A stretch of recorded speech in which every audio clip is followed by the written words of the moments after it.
আসসালামু আলাইকুম, welcome to Didar official. আশা করি সবাই ভালো আছেন। গাইস, আমি একটা ব্যাপারে খুবই কষ্ট পেয়েছি। আমার ভিডিওতে এমনিতেই ভিউ আসতেছে না, তাছাড়াও যারা ভিউ করতেছে তারা কেউ ভিডিওতে লাইক দিচ্ছে না। এবারটা আসলে খুবই কষ্টদায়ক। তো যাই হোক, আপনারা যারা এই ভিডিওটি দেখতেছেন তারা অবশ্যই ভিডিওটিতে একটি লাইক দিয়ে দিবেন। আর যারা চ্যানেলটি এখনও সাবস্ক্রাইব করেন অবশ্যই চ্যানেলটি সাবস্ক্রাইব করে দিবেন। তো গাইস, আপনারা দেখতে পারতেছেন যে আমি আসলে আজকে কোন এডিটটি করতে যাচ্ছি। আপনারা যে কোনো নর্মাল ছবিকে এরকম হাই কোয়ালিটি এডিটিং করতে পারবেন আপনার মোবাইল ফোন দিয়ে। এই এডিটিংটি শিখতে হলে অবশ্যই আজকের এই ভিডিওটা আপনাকে সম্পূর্ণ দেখতে হবে, না টেনে। কথা না বাড়িয়ে আমাদের কাজ শুরু করে দিই। অলরাইট গাইস, সর্বপ্রথম আমার পিকচারের ব্যাকগ্রাউন্ড রিমুভ করতে হবে। তো ব্যাকগ্রাউন্ড রিমুভ করার জন্য আমি আমার পিকচারটি রিমুভ বিজিতে নিয়ে যাব। তাই এখান থেকে শেয়ারে ক্লিক করে রিমুভ বিজি অ্যাপটি সিলেক্ট করে দিব। তারপর আমার ব্যাকগ্রাউন্ডটি অটোমেটিকলি রিমুভ হয়ে যাবে। ওকে গাইস, আপনারা দেখতে পারতেছেন অটোমেটিকলি আমার ব্যাকগ্রাউন্ডটি রিমুভ হয়ে গেল। এখান থেকে আমি ডাউনলোডে ক্লিক করে দিব, আমার পিকচারটি ডাউনলোড হয়ে যাবে। এখন আমি চলে যাব পিক্সার্ট অ্যাপটিতে। যাদের কাছে পিক্সার্ট অ্যাপটি নেই তারা পিক্সার্ট অ্যাপটি ডাউনলোড করে ইনস্টল করে নেবেন। গাইস, পিক্সার্ট অ্যাপটি ওপেন করার পরে এরকম একটা ইন্টারফেস চলে আসবে। তারপর এখান থেকে আপনি নিচে প্লাসে ক্লিক করে দিবেন। প্লাসে ক্লিক করে দেওয়ার পরে আপনি ব্যাকগ্রাউন্ডটি সিলেক্ট করে দিবেন। তো আমি এই এডিটটি করার জন্য যে ব্যাকগ্রাউন্ডটি ইউজ করেছি তার ডাউনলোড লিঙ্ক আমি ডিসক্রিপশনে দিয়ে দিব। আপনারা লিঙ্কে ক্লিক করলে ব্যাকগ্রাউন্ডটি পেয়ে যাবেন। ওকে গাইস, ব্যাকগ্রাউন্ডটি নিয়ে আসলাম। তারপর এখান থেকে আমি চলে যাব টুলসে যাওয়ার পরে চলে যাব ক্রপে যাওয়ার পরে আমার ব্যাকগ্রাউন্ডটি আমি একটু ক্রপ করে নিব। তারপর টিক দিয়ে দিলাম। এখন আমি আবার টুলসে যাওয়ার পরে আমি চলে যাব রিসাইজে যাওয়ার পরে এখানে আমি 4টা সংখ্যা দিয়ে দিব যে কোনো। তারপর নিচে একটা লেখা চলে আসবে 2857 লিখে দিবেন। আপনি এখানে আন্দাজে একটা লেখা লিখে দিবেন। তারপরে ডানে যখন ক্লিক করবেন তখন দেখবেন এখানে একটা সাইজ দিয়ে দিবে। এই সাইজটা আপনারা দিয়ে দিবেন 285756, এক কম দিয়ে দিবেন তাহলেই হয়ে যাবে। ওকে, তারপর আমি চলে যাব অ্যাড ফটোতে যাওয়ার পরে এখানে আমি লাইট অ্যাড করে নিব। তো ফার্স্টে তো আমি লাইটের ব্লেন্ডিং অপশনটা চেঞ্জ করে দিব, এটা আমার ব্যাকগ্রাউন্ডের সাথে মিলতেছে না। তাই আমি চলে যাব ব্লেন্ডে যাওয়ার পরে এটাকে করে দিব আমি ওভারলে। ওকে গাইস, ওভারলে করাতে আপনারা দেখতে পারতেছেন আমার ব্যাকগ্রাউন্ডের সাথে অ্যাডজাস্ট হয়ে গেছে। এভাবে আমি সুন্দর করে এটা বসিয়ে দিব। তারপর এটাকে ডুপ্লিকেট করে নিব, কারণ আমাদের সম্পূর্ণ পিকচারটাতে আমি এটা বসিয়ে দিব।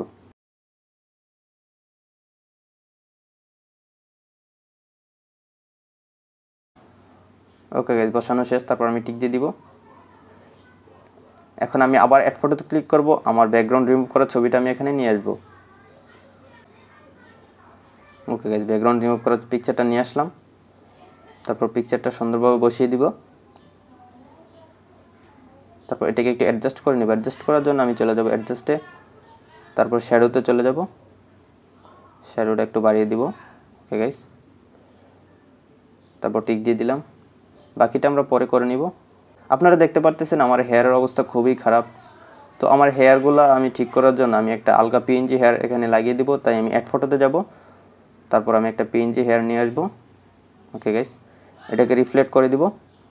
তাই আমি ফ্লিপে চলে যাব। ফ্লিপে যাওয়ার পর এটাকে রিফ্লেক্ট করে দিলাম। ওকে, এখন এটা আমি পারফেক্টলি বসিয়ে দিব।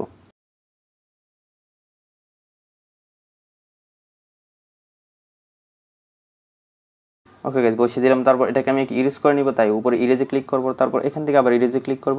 ইরেজে ক্লিক করার পর এটার আমি নিচের অংশটা ইরেজ করে দিব যাতে রিয়েলিস্টিক মনে হয়। হার্ডনেসটা কমিয়ে নিব, অপাসিটিটা একটু কমিয়ে নিব।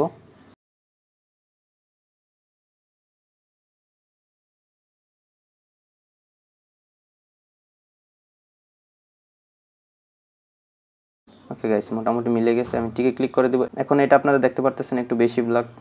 তো এটাকে বাকিটা অ্যাডজাস্ট করার জন্য আমি হেয়ারের পিএনজিটাতে ক্লিক করব। তারপর আমি চলে যাব অ্যাডজাস্টে যাওয়ার পর আমি একটু ব্রাইটনেস বাড়িয়ে নিব। তারপর এখান থেকে একটু কন্ট্রাস্ট কমিয়ে নিলাম। তারপর চাইলে হিউতে গিয়ে একটু অ্যাডজাস্ট করে নিতে পারি। ওকে গাইস, এখন মোটামুটি মিলে গেছে। তারপর টিকে ক্লিক করে দিব। এখন আমাদের পিকচার্টের কাজ শেষ হয়ে গেছে। এখান থেকে আমি টিক দিয়ে দিব। টিক দিয়ে দেওয়ার পর আমার পিকচারটা আমি সেভ করে নিব। এখন আমি আবার গ্যালারিতে চলে যাব, যে জায়গায় আমার পিকচারটি সেভ হয়েছে। ওকে গাইস, আমি গ্যালারিতে চলে আসলাম। এখন আমি পিকচারটি নিয়ে যাব অ্যাডোবি লাইটরুম অ্যাপটিতে। যাদের কাছে অ্যাডোবি লাইটরুম অ্যাপটি নেই তারা অবশ্যই অ্যাপটি ডাউনলোড করে ইনস্টল করে নেবেন। আমি এখান থেকে শেয়ারে ক্লিক করে অ্যাড টু লাইটরুম করে দিব। তারপর আমি নোটিফিকেশনে ক্লিক করে দিব। এখান থেকে আমার পিকচারটি সিলেক্ট করে দিব। আমি চলে যাব লাইটে যাওয়ার পর এক্সপোজার বাড়িয়ে নিব। তো তারপর শ্যাডোটাও বাড়িয়ে নিব।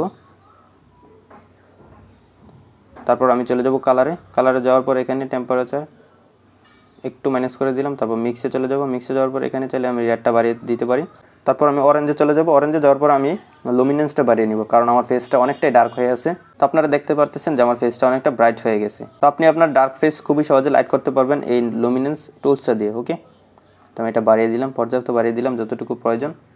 তারপর একটু স্যাচুরেশন বাড়িয়ে দিব, হিউটা একটু মাইনাস করে দিব যাতে ব্যাকগ্রাউন্ডের সাথে মিলে যায়। ওকে, এখন আপনারা দেখতে পাচ্ছেন কত সুন্দর একটা লাইট চলে আসছে এবং ব্যাকগ্রাউন্ডের সাথে মিলে গেছে। এটা মাইনাস করে দিব, ডান দিয়ে দিব। তারপর আমি নেক্সট চলে যাব ইফেক্টে যাওয়ার পর আমি টেক্সচার বাড়িয়ে নিব, এখান থেকে ক্লিয়ারিটি বাড়িয়ে নিব।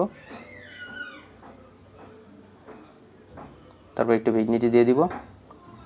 তারপর চলে যাব ডিটেলে যাওয়ার পরে শার্পিং বাড়িয়ে নিব।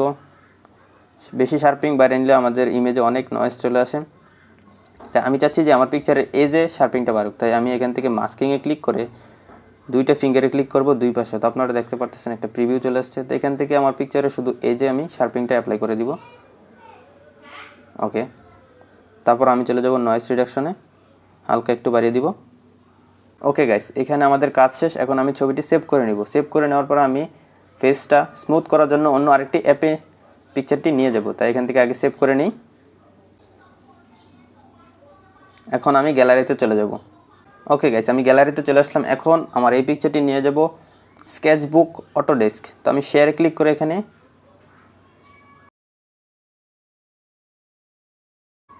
এই অটোডেস্ক স্কেচবুক অ্যাপটি সিলেক্ট করে দিব। আপনারা দেখতে পারতেছেন অবশ্যই। তো এই অ্যাপটি আপনারা প্লে স্টোরে পেয়ে যাবেন, জাস্ট সার্চ করলে অ্যাপটি চলে আসবে, তারপর ডাউনলোড করে ইনস্টল করে নেবেন। আমি অ্যাপটি ওপেন করে দিচ্ছি। তারপর আমার পিকচারটি এখানে চলে আসলো। এখন আমাদের ফেসটা স্মুথ করার জন্য একটি ব্রাশ সিলেক্ট করে দিব। তাই আমি নিচে একটা ডট দেখতে পাচ্তেছি, এই ডটে ক্লিক করে দিব। তারপর এখান থেকে একটা ব্রাশ সিলেক্ট করার জন্য আমি ব্রাশে ক্লিক করে দিব। প্রথমত আপনার কাছে এই ব্রাশগুলো চলে আসবে। তারপর আপনি একটু নিচে যাবেন, নিচে যাওয়ার পরে তারপর দেখতে পারবেন স্মুজ নামে অনেকগুলো ব্রাশ চলে আসছে। এখান থেকে আপনারা এই ব্রাশটা সিলেক্ট করে দিবেন। তারপর এটা সেটিংসে চলে যাবেন, সেটিংসে যাওয়ার পর এটাকে সাইজটা ঠিক করে নেবেন। তারপর এটা ফলোটা কমিয়ে দিবেন, 89% রেখে দিবেন। তারপর স্ট্যান্সটাও একটু কমিয়ে দিবেন। ওকে গাইস, তারপর আমি একটু খালি জায়গায় ক্লিক করলাম। এখন আমার ফেসটা জুম করে আমি ব্রাশ করে দিব। আপনারা দেখতে পাবেন খুবই সহজে আমার ফেসটা স্মুথ হয়ে যাবে। আমি সাইজটা একটু বাড়িয়ে নিই।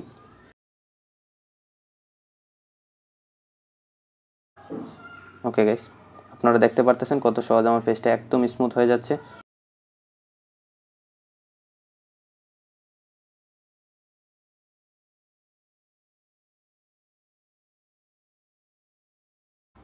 খুব সাবধানতার সহিত আপনারা এই ব্রাশটি দিয়ে আপনার ফেসটা স্মুথ করে নেবেন। তো আমি আমার সম্পূর্ণ ফেসটা খুব সাবধানতার সহিত এখন ব্রাশ করে স্মুথ করে নিব।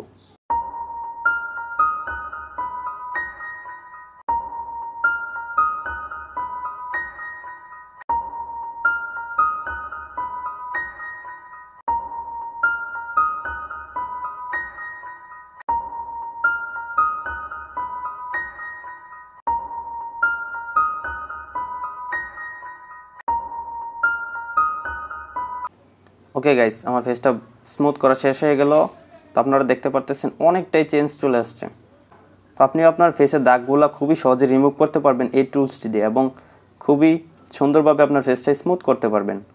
তো আমাদের ফেসটা যেহেতু স্মুথ করা শেষ, এখন আমি ছবিটা সেভ করে নেব। ছবিটা সেভ করার জন্য উপরে আমরা এই অপশনটাতে ক্লিক করে দিব। এখান থেকে আমি শেয়ারে ক্লিক করে দিব। তারপরে সেভ টু ডিভাইস লেখাটাতে ক্লিক করে দিব। তারপর আমার ছবিটি সেভ হয়ে যাবে। তারপর আমাকে মেমোরিতে নিয়ে যাবে। এখান থেকে আমি লোকেশনটা সেট করে দিব। তারপর এখানে সেভে ক্লিক করে দিব। তো আমার ছবিটা সেভ হয়ে গেছে। আই হোপ গাইস আপনারা সম্পূর্ণ ভিডিওটি দেখে শিখতে পেরেছেন কীভাবে আপনারা একটি নর্মাল পিকচারকে এরকম এডিট করবেন। যদি শিখতে পারেন তাহলে অবশ্যই ভিডিওটিতে একটি লাইক দিবেন, আর যারা চ্যানেলটি এখনও সাবস্ক্রাইব করেন অবশ্যই চ্যানেলটি সাবস্ক্রাইব করে দিবেন। কমেন্ট করে জানাতে বলবেন না ভিডিওটি আপনার কাছে কেমন লাগলো, আর সামনে আপনি কী ধরনের এডিটিং টিউটোরিয়াল চাচ্ছেন সেটাও জানিয়ে দিবেন কমেন্ট করে। তো দেখা হচ্ছে সামনের ভিডিওতে নতুন কিছু নিয়ে। ততক্ষণ ভালো থাকুন, সুস্থ থাকুন, সাবধানে থাকুন। আল্লাহ হাফেজ।